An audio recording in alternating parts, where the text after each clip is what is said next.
All right, well, good evening and welcome to this candidate forum hosted by the Johnson County Post, featuring candidates vying for Kansas Senate District 35. This is the first of three back-to-back-to-back forums we're going to do tonight for Kansas Senate and House districts generally in the southern Overland Park, Leawood, kind of eastern, southeastern Olathe area. We're going to be binging state house districts tonight. Three straight forums, so glad that you could be here for this first one. My name is Kyle Palmer. I'm the editor of the Johnson County Post, and I'm honored to be the moderator for this forum and the two that will follow after it. We consider events like this our bread and butter. We've hosted such forums nearly every year since the Post's founding almost 15 years ago. They allow our readers and residents of Johnson County direct access to the people who would hold elected office and govern your communities. And the Post prides itself on giving you fact-based, informative coverage of your local communities that you can't find anywhere else. And local elections are a perfect time to demonstrate that service. So if you already subscribe to the Post, thank you so much. It is your support that allows us to do events like this. If you do not currently subscribe, but maybe you watch this event tonight online or in person and like what you see, you can go to johnsoncountypost.com and sign up for the first 3 months for just $1 and test us out. There's also a sign outside with a QR code. You can scan it before you leave. And again, test us out for just $1. Full price after that 3 months. If you like us, you can stick with us. If not, you can move on. But that's at johnsoncountypost.com. A big thanks to Johnson County Library, who's co-sponsoring this event tonight at Blue Valley Library in Overland Park. As they did last year, Johnson County Library is helping us put on 8 nights of forums. We've already done one, so 6 nights after this, between now and when early voting starts on October 18th. We want to thank the folks at the library for all their help and support. As I said in the room, we're also live streaming this event tonight on the Post Facebook page, as we plan to do with the other forums we have scheduled. This forum in its entirety will be archived at our Facebook page so that voters can watch it at any point as they prepare to cast their ballots up to and on November 5th. And of course, I also want to thank the candidates, Jason Anderson and TJ Rose, who will introduce themselves shortly. Running for office is time-consuming and labor-intensive, and we thank you for taking a little bit out of your time on a Wednesday night to inform the voters about your positions on the issues that matter to them. I've already told the candidates, but let's briefly lay out the format for this forum, both this one and the two that will follow if you stick around. Again, this is for Kansas Senate District 35. This is new to Johnson County after redistricting in 2022, so there's no incumbent in this seat. Covers parts of Olathe, Overland Park, a small piece of Lenexa, runs generally from College Boulevard to the county line with Miami County, and then between Lackman Road and Antioch. If you have questions about whether you live in this district, you can go to jocoelection.org and find all the maps for every state house and state board of education and county commission district. But this is Senate District 35. Each candidate will get a chance to briefly make an opening statement for 1 minute each. Following that, we'll ask them a series of questions based in part on reader input. I have a few scripted questions based on those reader feedback that we got from email.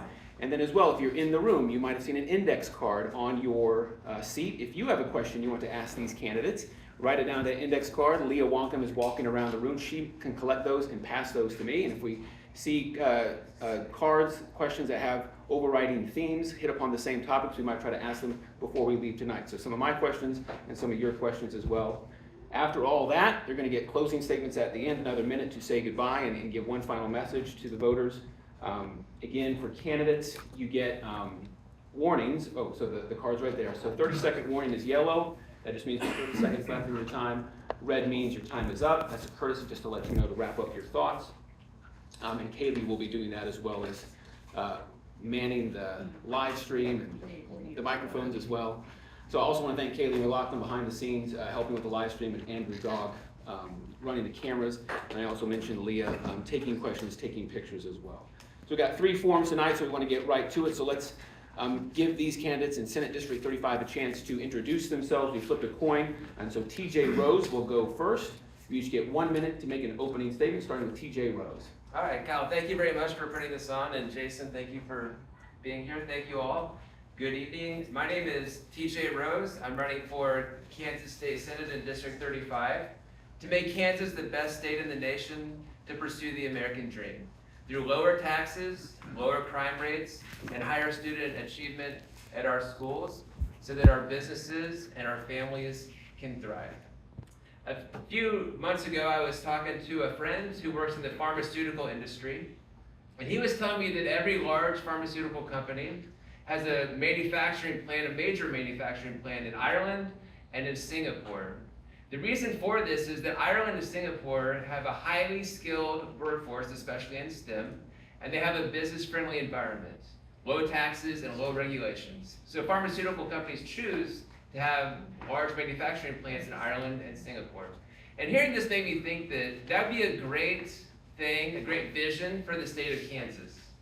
What if Kansas was known nationally as having a highly skilled, highly educated workforce, and a business-friendly environment with low taxes and low regulations, so that businesses chose to come here so that your business could thrive and your family can thrive? You can wrap that thought up with the next question I'm going to ask you guys. I'm sure you can continue on that theme. We'll give you just a chance to introduce yourselves. We'll move it down to Jason Anderson now for your opening statement. 1 minute.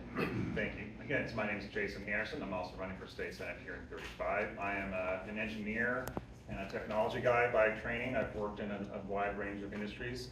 Like many of you, I moved here to Johnson County with my family for three things: for the amazing public school systems that we have here, for the thriving business environments and opportunities we find ourselves with professionally, and the quality of life that comes with all of the infrastructure and resources and amenities that are fed by the tax revenues driven by those three things. That flywheel is why Johnson County has been so prosperous and successful for a generation. I see the role of the state senate in this position in particular as being to protect that flywheel and to continue to find ways to reinvest, particularly in our schools, to provide the talent and workforce that we need to be able to sustain all the other things that make this a great place to live. Thank you both for your opening statements. I'm going to ask a first question that allows you a chance maybe to expound on some of the themes you touched upon in your opening statement, kind of a warm-up question, as it were. Give you 90 seconds for this, and we'll start with Jason here. We'll flip-flop back and forth who goes first. So we're holding forums for dozens of state house districts this fall. This particular district, Senate District 35, kind of laid out the boundaries earlier. What do you see as the biggest priority or need for residents in this district that you want to represent? Jason Anderson, 90 seconds. So I usually hear two things when meeting with folks at the doors. The first thing I'll hear about is our public school system and the need to continue to fully fund both the base funding for the schools as well as to meet the 92% obligation that we have for funding special education. The reason that's so important is even though we have continued to invest in SPED, we're about $100 million short and change at the state level. And so when you don't provide all of those resources to the school districts, that money still has to be paid from somewhere. So what ends up happening is funds get transferred out of salaries, out of textbook funds, out of other resources. And so when you start having problems with bus routes, for example, it's because we've paid money into SPED for these other things, right? The other thing that comes up in door conversations is usually property taxes. That's something that we've made some progress on earlier in this year. We still have a ways to go there. The challenge is with the rate of inflation that we saw in property valuations, there's only so far we can probably go on the property tax side of things to pull that back. But there's other areas of the tax plan overall at the state level, such as vehicle tax and other parts of the income tax, where I think we can begin to make some more progress to return some of the surplus at the state budget level back to individual households and businesses. Same question over to TJ Rose for Senate District 35. What do you see as the biggest priority for this district that you want to represent? Overall, I'd say the biggest priority is I've talked to voters, and I've talked to a whole lot of voters. I've gone to over 9,000 doors in the last several months, talking to voters, hearing what they have to say. And I would say overall the #1 priority for voters in District 35 is preserving our Johnson County way of life. Through low taxes, low crime rates, and high student achievement at our school, that is what I hear time and time again, is they want their life preserved, and they want their kids to have even more opportunities than what they have had to pursue the American dream. I believe that it's Republican principles that built Johnson County, the low taxes, the low crime rates, the high student achievement of schools, and not Democrat principles, which tend to result in higher taxes, higher crime rates, and lower student achievement at our schools. I will support policies that preserve the Johnson County way of life and give our kids even more opportunity than you and I have had. We'll jump into some issues, and we've got 2 more forums after this, so we're going to dive right in after that kind of warm-up question. But you presented yourselves and what your priorities are, what you believe the priorities for this Senate district are. So we'll get to some questions that have been spurred on by readers. And so many readers, frankly, still use the 2020 election as kind of a litmus test for them for deciding who they're going to vote for. And so we got a lot of versions of this question. This is verbatim from a reader who sent this by email. Quote, I would like to know their stand on voter fraud and do they believe the 2020 presidential election was stolen from Donald Trump? I have a couple follow-up questions after that, but this is 1 minute for both of you. Order falls to TJ Rose first, so 1 minute on this question. Voter fraud, and do you believe the 2020 election was stolen from Donald Trump? Okay. I believe that President Joe Biden is our president, and as a state senator, I am focused on making sure that every legal vote is easily cast, and that every citizen of Kansas has confidence in the result of our elections. As Americans, we're blessed to live in a constitutional republic and to have democratic elections, and I will support democratic elections so that it is easy for every legal vote to be cast and that everybody has confidence in the results. Do you trust Kansas elections and deem them fair? Why Yes. not? Yeah. Yes. Yeah, why not? There have been several challenges to Kansas elections, and they have never reaped any results, so I think that Kansas has a good election process. When I go vote, I think it's a common sense process, and I think that Kansas has a good election process, and I will, as a state senator, I'll make sure that we always have a good election process. Over to Jason Anderson, the question, do you believe any of the things about voter fraud and that the 2020 presidential election was stolen from Donald Trump, your position on that one? I do not believe that the election was stolen. I actually personally worked as a poll worker during the 2020 election, and so I know from my own personal experience how that process works at, obviously just at one polling location, so I can't speak to the entirety of the state. But it is a citizen-driven process. It is extremely transparent. It is very well documented. There are many opportunities throughout the state and the nation for anyone who has concerns to come in and observe how that process works. I did see a few cases where people would come in and they would have concerns. I think a lot of the challenge really is just about surfacing information to folks about how our votes being counted, how the machines work, those sorts of things. But no, I have no concerns about there having been any systemic fraud. We did get some questions from readers email about concerns about transparency in elections, asked if you support measures, and not just you, but I mean in general, support measures to bring greater transparency into election systems.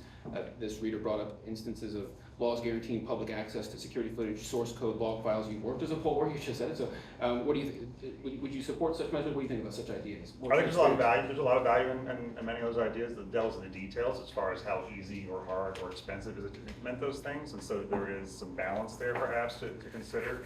But I'm always in favor of what's the phrase? You know, the sunlight will clear away any infections, right? And so I do think that there are more things that we can share, but there's also a lot of information that is already available. At every single polling station, there is a paper trail that goes from those machines back to the county and back to the state. And so to the degree that you need new visibility into that, I'm not as versed as far as like what is actually published, but I do think that there's more we can do. Philosophically, for both of you now, in general, do you want to make it easier for Kansans to vote, or do you think there should be any sort of restrictions or barriers to voting? What would that be in your mind? I think you've just spoken for a little bit, so maybe we'll jump over to TJ Rose for this question. Philosophically, do you think it should be easier for Kansans to vote? Why or why not? I think that, from what I know, it's easy for Kansans to vote. We have the drop boxes, we have mail-in voting. I will consider election legislation on a case-by-case basis, and if somebody comes up with an easier way to vote than we currently allow for, then I will consider it. Back to Jason Anderson, the ease of voting in Kansas, how would you assess it? I think it's pretty straightforward right now. The only things that you might see being done in other states that aren't being done here today, Oregon, for example, may have like statewide automatic mail ballots and having. Those are things that are maybe a little bit trickier to do right now, just because the Postal Service seems to be having some stability issues with turnaround time and delivery of mail. So I don't know that I would necessarily want to push for something like that. But by and large, I've not heard many complaints from people when I talk to them about the election process or how to go about voting. Maybe just a little bit more. So the one thing that has been challenged this year is just explaining to people who are their districts, right? This is a new boundary, and so there's a lot of folks that didn't even know they were in a new boundary, and probably experienced this as well.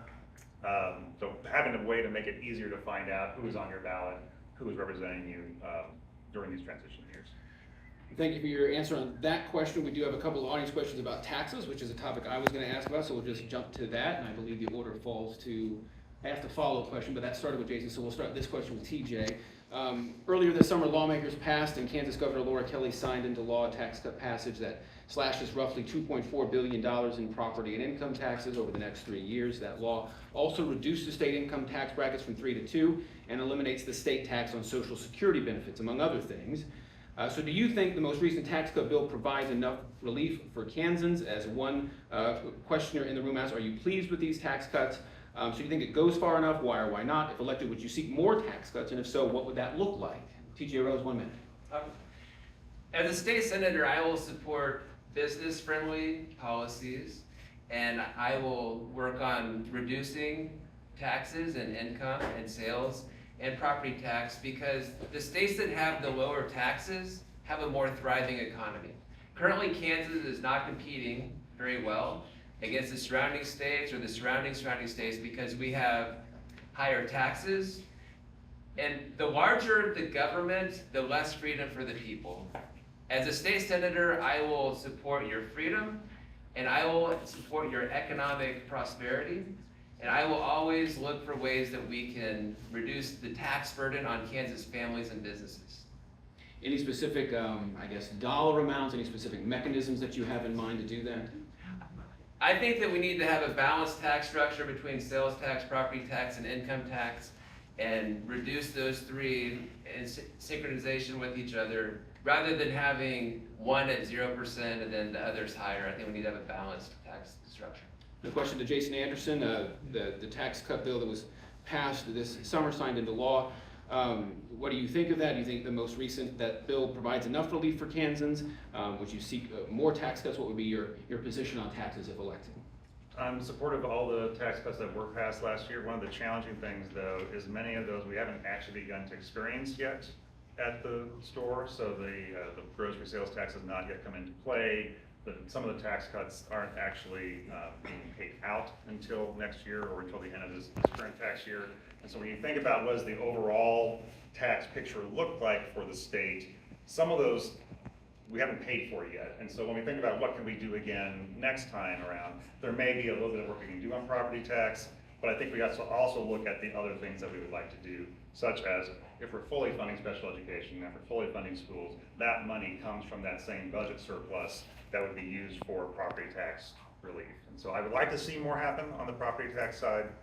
I haven't done the math deeply enough yet to know how far that could go, because I do think those other priorities are important.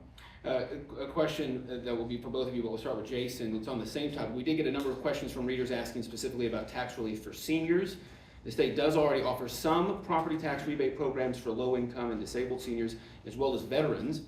And we do hear frequently from older Johnson counties living on fixed or retirement income worried about their rising property taxes and being able to stay in their home. So this is not just a state issue, of course, but is there anything more that the state can do to address this particular group of taxpayers? We'll start with Jason, 1 minute. I do believe there is.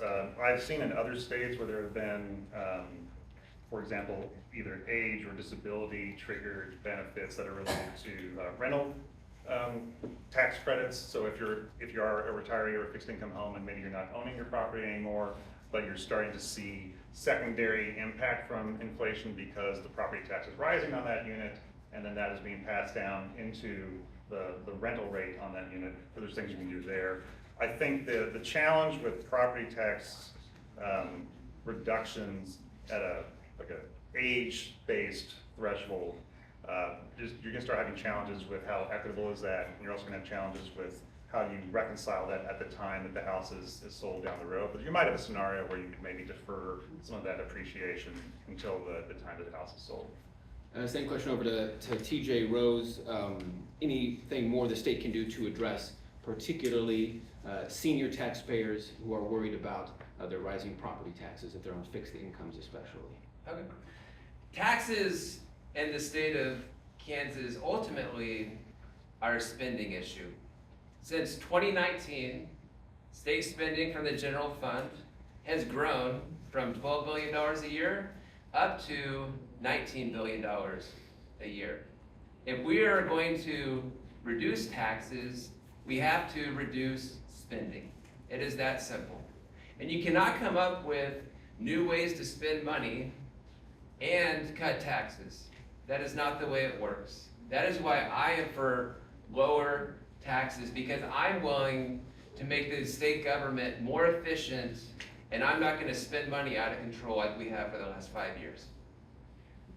Let's move on to another topic that we have 3 or 4 questions from, so I'm going to try to address it, maybe synthesize or at least ask one of these questions.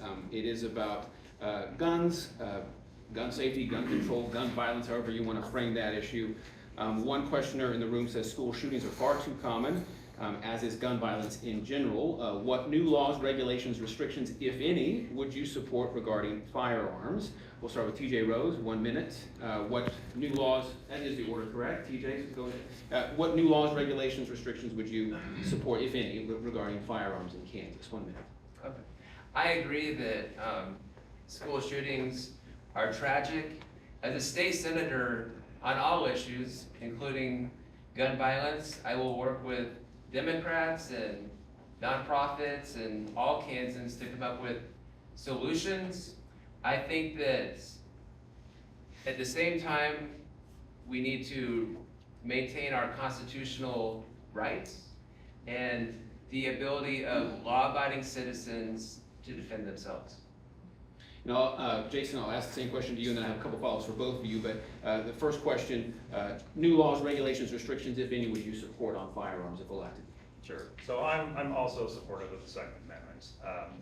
This is not a realistic scenario to think we're going to go and take away people's guns at home or impact their right to defend themselves. That said, I am also a multi-ban action gun sense candidate. And part of what that means is, are there other common sense ways and laws that we can implement based on best practices that we've seen in other states, such as gun storage laws, that we know have been able to reduce firearm deaths in the home. It is a leading cause of death among children, and it is a tragedy when that happens.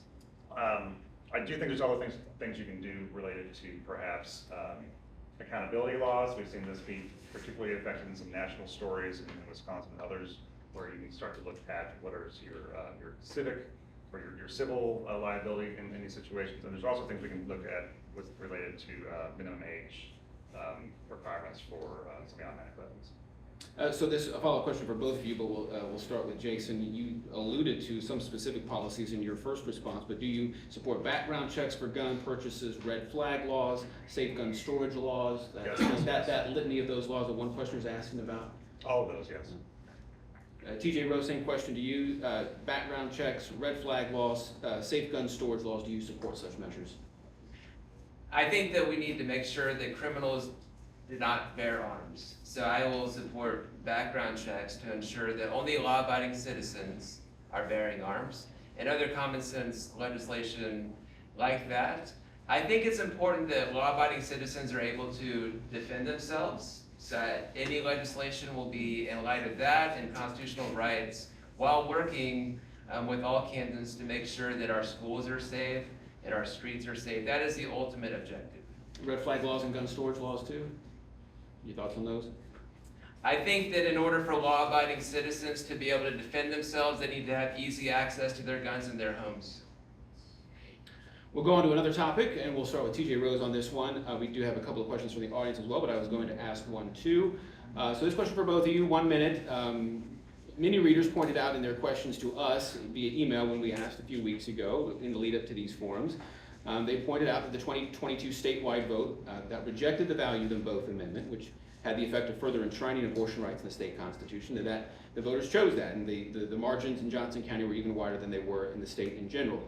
As one reader put it, quote, "Are legislators going to pursue new laws going forward to restrict abortion access or preserve what Kansas voters decided in 2022? That's the way that reader framed it.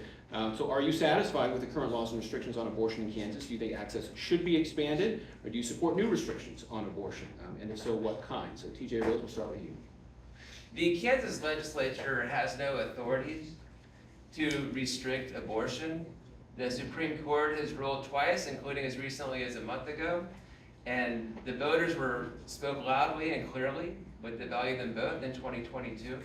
So the Kansas legislature has no authority to restrict abortion. Therefore, my focus in this election and why I'm running for Kansas State Senate is to make sure that we preserve our quality of life. Make sure that Kansas businesses and families can thrive through low taxes, low crime rates, and high student achievement at our schools. Fair enough, but I will just ask a follow-up question. So if, let's say, a legislation does come forward that does put some sort of new rule or restriction on abortion as it is legalized in Kansas now, would you vote for it? This past legislative session, there was a bill that came up to ban abortion, and I would have voted no on that. Question to Jason Anderson, are you satisfied with the current laws and restrictions on abortion? Keeping in mind many readers point to that, value them both vote as a barometer for where the state is, at least the populace. Do you think access should be expanded? Do you think new restrictions should be passed? What say you, Jason Anderson? I would agree, like many others, that you don't really want me or any other legislator in the middle of this discussion between you and your family and your priest or your pediatrician. Like none of those are places where I belong in the conversation, right? And so I am firmly supportive of the current legal status of the defense of access to abortion. I do think there's some attempts that have made it through in these past 2 years since the Vote No amendment that have managed to chip away further than was intended through that constitutional vote. And so I would be supportive of any legislation that was to loosen that a little bit. But I think you have to look at it case by case because it's a very tricky issue. And I get nervous when you start talking about things like specific ages at which point you might do this or that. And just a follow-up question for you, of course, abortion opponents say there is a compelling state interest in protecting life. How do you balance the rights of women to make personal choices about their reproductive health with the rights of an unborn child? How do you consider that? How would you weigh that personally? So I think that morality is a very difficult thing to legislate. And I think that it's a very inappropriate place for us as a society to have that conversation. That is not something where you're going to find unanimity on how do we all believe we should treat life and the beginning of life. And so I would go back to, that is not a topic that we should be debating in Topeka. And if it did come up for debate and there was an attempt to put in new restrictions, I would vote no against those restrictions. And another question from the audience, kind of tied in with this topic. This will be the last one before we move on to a new topic. But for both of you, and we'll start with Jason, of course, tied up with this issue of abortion, for some readers are concerns about the state regarding other areas of reproductive health, including in vitro fertilization and birth control. So this one question of the audience asks, do you support unlimited access to IVF and birth control? What's your stance on these two areas, Jason? I fully support access to IVF and other forms of birth control. It's, as I just said, as an issue that is not, like I am not involved in the doctor's office. I should not be involved in that conversation, and neither should any of the rest of the legislator. TJ Rose, a question to you. Do you support unlimited access to IVF and birth control? Yes, I support unlimited access to IVF and birth control. Oh, okay. The next question is from an audience member as well, and it gets to another topic, and so we'll ask both of you, and we'll start with TJ. That's the order. This questioner says, the Senate is notorious for being at odds with the House. Do you have ideas to address this rivalry or reduce friction and promote collaboration, either within the chamber that you would be in as well as in the other chamber with other lawmakers? So TJ Rose, we'll start with you, 1 minute. Absolutely. As a state senator, I will work with everybody, whether they're in the House or the other party. I will listen to all my constituents and represent you well. When I've gone to the door and talked to voters, a common theme I've heard is that people want a statesman. And I'm proud to say that after filing 18 months ago or so to run for this office, I have run a positive campaign. It would be very easy for me to step foot right now in the Kansas legislature and work very well with Democrats, because I have not done anything negative in this campaign. It's been nothing but positive. I will do what's right for all Kansans, regardless of who gets the credit, as long as the people benefit. I don't care if another party gets the credit. I don't care if the House gets the credit. I'm doing this to help people, period. And I will definitely work well with the people, with the House of Representatives. Jason Anderson, question to you. Do you have ideas on how to, I guess, be more collegial, address the rivalry, as this one questioner said, between the House and Senate? How would you reduce friction, promote collaboration? 1 minute. It's a really interesting question, actually, because there's what you would say right now in a forum like this, in the campaign experience, right? There's the soundbite that might sound like, oh yes, that's what we want. And then there's the reality when you start a new job, right? And you've got 100 and change new people that you're beginning to work with. The Senate has an advantage in that it's only 40 people, right? And so you can get 40 people together in a room and you can try to organize some kind of conversation if you have to. The House is a much bigger, more diverse bunch, and so I understand why there may be some of that tension between the two. I'm very interested and motivated to find ways to work with folks both sides of the aisle, both chambers. I can't predict what that will actually be like. I don't think any of us can, really. But I think the desire is true, and we have to keep working at that. It's the only way that we're going to find any issues that we can actually find some kind of common ground, progress in Topeka, and get it across the finish line on both sides. Question from the audience about education. We'll start with Jason on this one. New legislation is mandated. This is from a questioner in the audience. New legislation is mandated for school districts to show student growth. If they do not, funds could be taken away, will be taken away. How do you expect, this is from the questioner, how do you expect students to improve if you are taking away resources? Maybe framed another way, what's the balance between, I guess, holding schools accountable as well as trying to give them the resources they need in order to achieve those results? We'll start with Jason Anderson first, 1 minute. So I'm not as familiar with the details of that specific legislation because it's not really kind of come into effect, right, in any kind of scale. I would agree, though, with the sentiment that if you are punishing schools for poor performance by removing resources from them, that starts a degrading of the entire process over time, and that then creates these opportunities for kind of picking kids off and having them transfer over into other districts or into non-public schools. So part of it, I worry, is more about a strategic plan of how do we erode the population in public schools in general. So I would rather not see penalties being put in place that are financial, but perhaps there's other things we can look at in terms of administrative oversight. Now, question to TJ Rose. Again, the questioner asked, how do you expect students to improve if you're taking away resources? But again, your thoughts on the balance between holding public schools accountable while also giving them the resources necessary in order to be able to succeed. Yep. For over a year on my campaign website, it is clearly stated, and it still does today, that I will support fully funding public schools, including special education. So when you hear on the other side saying otherwise, it simply is not true. And I find it to be disappointing that voters are misinformed like that. So I'm fully committed to fully funding our public schools, including special education. I look forward to working with the superintendent of the school districts in District 35 and the leadership of the school districts to provide them everything they need to be successful. As a former teacher, I'm passionate about education. I understand very well what teachers are going through. I want teachers to love their jobs, and I want our students to be educated. We have a student achievement crisis in our state that we all need to work together to solve so that our kids can reach their fullest potential and our state can have a highly skilled and highly educated workforce. A question for both of you that on this same topic came to us via email. Do you support measures that would allow the use of taxpayer dollars to go to private or religious schooling, whatever that may be, tax credits for scholarships, vouchers, if you want to frame it that way? Do you support measures that would allow the use of taxpayer dollars to go to private or religious schools? We'll start with TJ Rose, 1 minute. Okay. As a teacher, I know that education is a three-legged stool. You have parents, you have students, you have teachers, and you have taxpayers who are funding it. In my opinion, I mean, it's pretty quick for this, by the way. In my opinion, we did abortion earlier. So.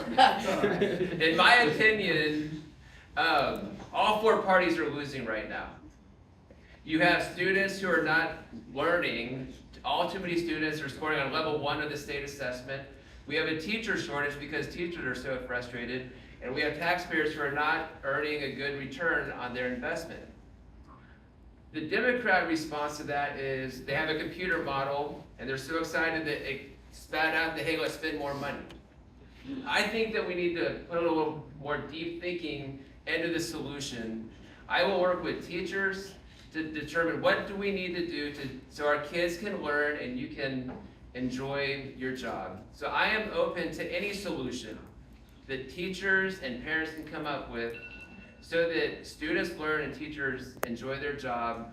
I believe that individual parents working with individual teachers can get the best results for individual students. And just to go back to that question, would, like, let's say if a tax credit bill were to come up again next session, would you vote for measures that would give taxpayer dollars to families, to private individuals to be able to use it however they see fit, whether it be a religious school, other sort of tuition options? Would you vote for that? So right now in the state of Kansas, we have one option. Tell me in your life, what do you benefit from when you have one choice? If you had one choice of restaurant, would you benefit? If you had one choice of car to drive, would you benefit? Medicare came out with the final rule this year. And the Biden administration, in talking about the final rule in Medicare, talked about how great it is that Medicare beneficiaries have options. Medicare beneficiaries don't have just one option. They have dozens of options for prescription drug coverage. They have dozens of options for medical coverage. And we benefit from that. They can do Medicare Advantage, a supplement, different drug plans. I believe the same is true for education. Why do we think that a one-size-fits-all education program is right for every student? We have a student achievement crisis in Kansas. It's deeper than just let's spend more money. That's higher taxes for taxpayers. I'm willing to work with teachers and parents to help benefit individual students. Jason Anderson, the question, do you support measures that would allow the use of taxpayer dollars to go to private or religious schooling? Why or why not?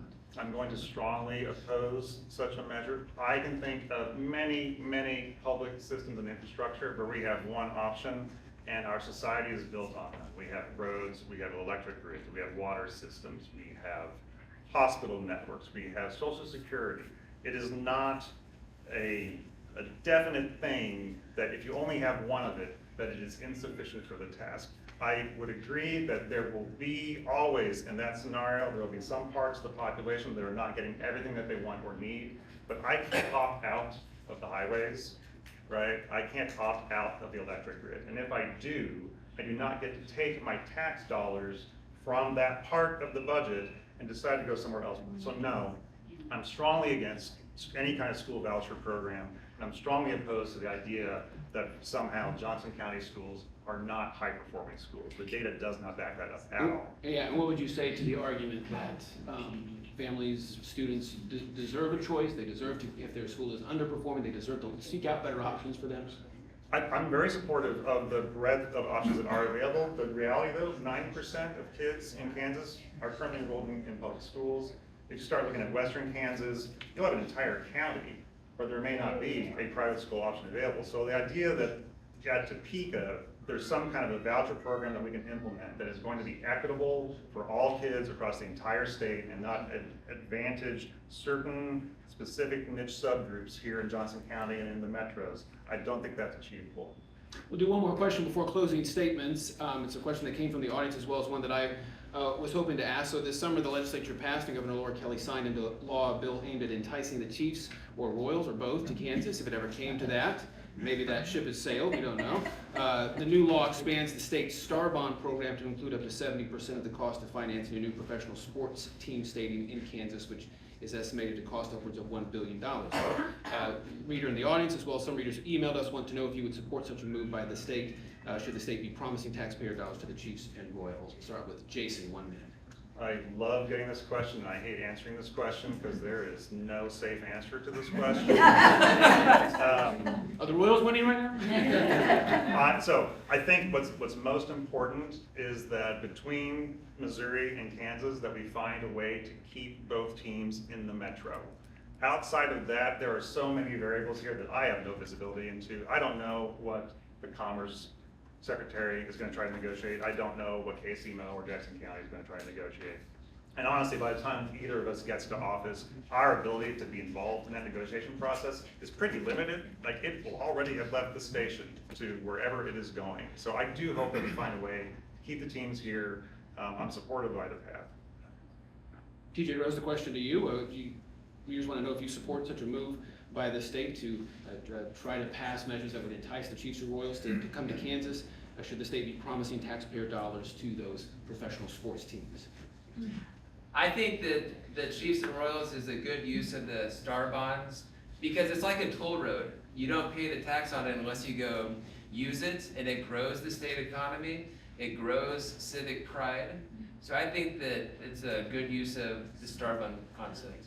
Yeah, we're going to jump to closing statements because we have 2 more forms after this. I'm going to give each of you a chance to give one final message to the voters both here in the room and online. And we'll start with TJ Rose. 1 minute. Okay. Thank you so much for being here tonight. I've enjoyed our time together. I'm running for Kansas State Senate to make Kansas the best state in the nation to pursue the American dream through lower taxes, lower crime rates, and higher student achievement at our schools. In this election, I believe that we have a fork in the road in our state. And I think about the Christmas classic, It's a Wonderful Life, and think about the tale of 2 towns in It's a Wonderful Life. You have Bedford Falls with human flourishing, thriving families, thriving businesses. I believe that is a result of my policies, low taxes, low crime rates, high student achievements for the kids to reach their fullest potential. The other town in It's a Wonderful Life is called Pottersville. And we can look around the nation and we can see cities and states that have Democrat leadership, and they're very reminiscent of Pottersville. In Johnson County, let's preserve our way of life. We cannot take it for granted, it must be preserved. My name is TJ Rose, and I ask for your vote. Thank you. And the closing statement now to Jason Anderson, your final word. So, as I started at the beginning of this session, thank you all for your time, incidentally. So, it's 3 things. It's schools, it's the economy, it's the infrastructure. They feed each other. The schools create a great workforce that attracts great companies, helps the companies that are here grow and thrive. That generates a tax base that then supports all of the amenities and infrastructure that we need to be able to come back and reinvest in those schools. The important thing that we have to maintain here, and that we have done for a generation, and we need to do for another generation, is continue that flywheel. Right? We need to continue to invest in our schools. We need to continue to pursue expansive business opportunities, such as the Panasonic EV battery plant. It's a great example of something that can create a huge kind of economic windfall for the county and the state.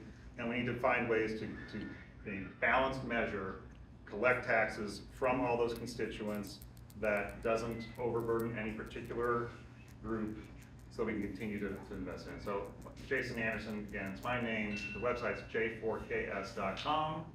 Please go there. I've got a dozen different videos and different issues you can listen to. Thank you. Well, thank you. Thank you to the candidates. Give them a round of applause for continuing to work through.